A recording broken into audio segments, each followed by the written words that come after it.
I just got done enjoying Frederick Douglass's autobiography. Very short book, but very insightful, very well written, and and just well worth reading.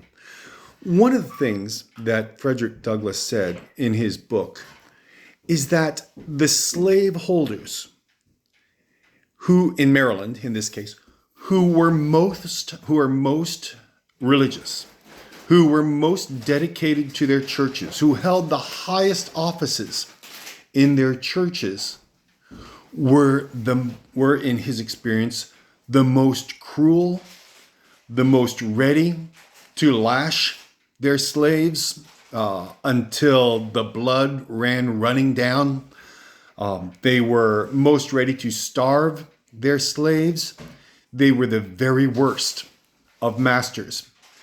And his best master that he had in Maryland was a man who made no profession of religious faith at all.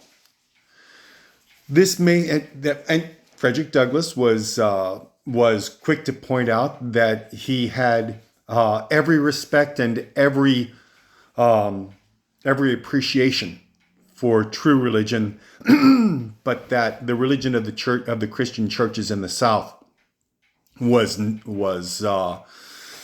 degraded in the extreme. And this may seem a little counterintuitive, but it makes perfect sense. If you are in the South at that time, knowing that, say, you're a member of a church or a minister of a church, and knowing that the first hint that you make of any abolitionist sentiment, that you are going to be run out of town on a rail, you will lose all your positions within the church, and you will be berated quickly. It's the old saying, particularly regarding politicians, but really regarding any man. If, in order for a man to recognize a truth, he will have to lose his job, then he will be as blind to that truth as a bat. Any religion can be used, and every religion, we know that at least Islam and Christianity has been used to motivate people to do evil in the extreme.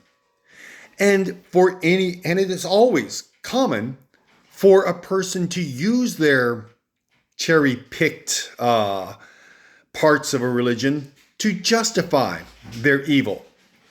Prosecutors have known for a long time that one thing that thieves will do very often is when they get their ill-gotten gain, they will give a portion of it to the church or to charities as a way of attempting to appease God or appease religion. Every religious faith can be bastardized and used to justify. We see it right now. The Evangelical Church has sold its soul to the Republican Party and sold it good and cheap.